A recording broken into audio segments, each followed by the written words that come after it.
Hey everybody, and welcome back to the Empowered Self podcast. With me, Krystal Long, and today I want to talk about something that changed something for me.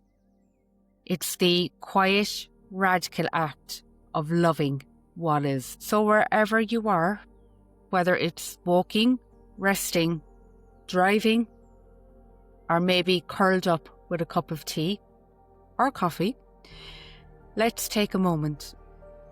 Take a deep breath in through the nose and a long, soft exhale out. Let your shoulders drop.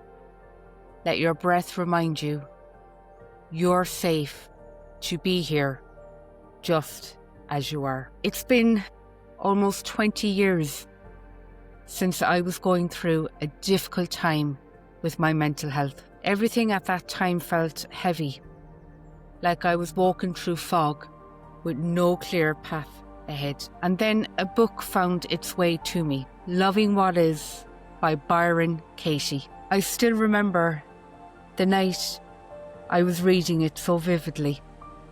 The amber glow of a bedside lamp, the sound of rain against the window, and my hands turning each page as I read.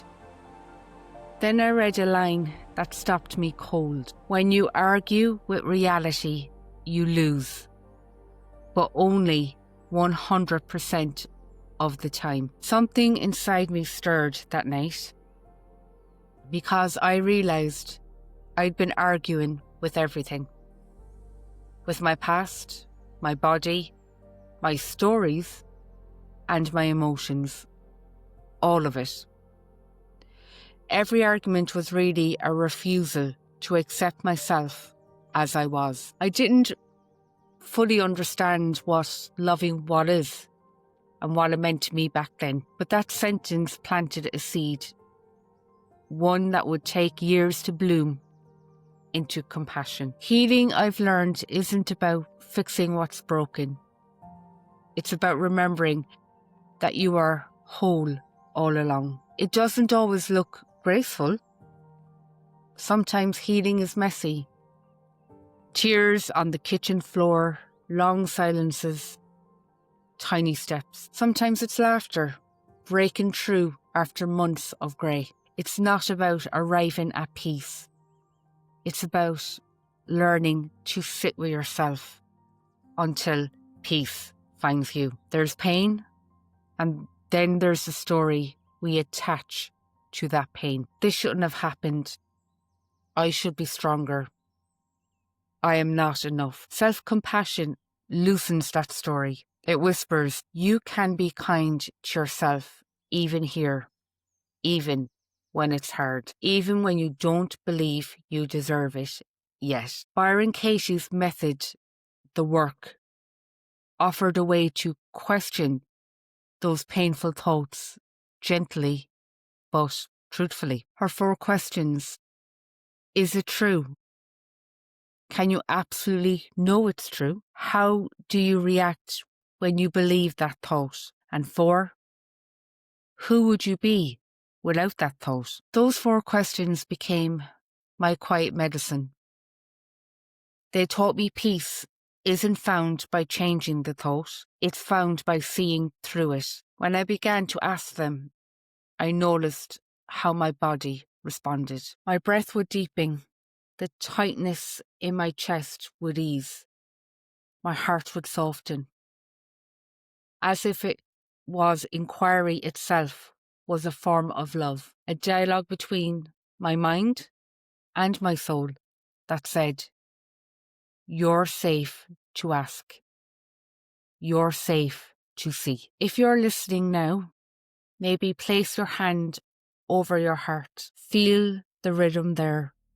Steady, ancient, forgiving. That heartbeat doesn't care how productive you've been or how perfectly you've healed. It just keeps showing up for you. What part of you needs your kindness today? Can you let that part breathe without judgment, without fixing, just with compassion? Sometimes loving what is simply means letting yourself feel, letting tears come when they need to, letting laughter return when it wants to, letting your story be human. These days, my morning ritual is simple.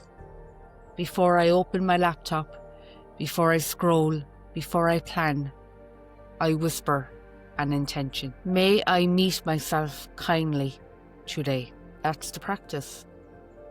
It's not about perfection. It's about permission. Self-compassion is saying, I can love myself through this. I can forgive myself for learning. I can take up space even while healing. It's not weakness. It's the bravest thing we can do. Because in a world that teaches us to fix, compare, and strive, choosing kindness is a rebellion. Think of something in your life that feels unresolved or uncomfortable. Something you've been resisting. A situation, a memory, or a feeling. Take a breath and whisper to yourself, this too belongs. Let that thought move through you. Notice what softens. Healing begins in that softening, not in control, not in certainty, but in the quiet yes to what already is. I've come to see what loving what is doesn't mean giving up. It means we stop fighting reality long enough to make peace with it. It's the foundation that true change is built upon. So as you move through this week, may you speak to yourself with gentleness, honor what still hurts, and remember, you are healing even when it's not visible. Every breath of compassion is an act of courage.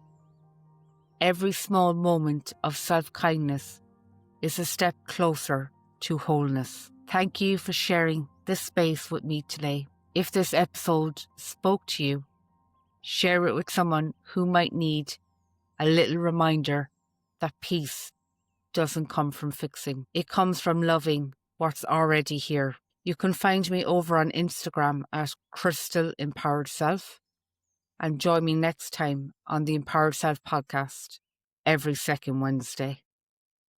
Until then, keep breathing, keep listening, and keep loving what is.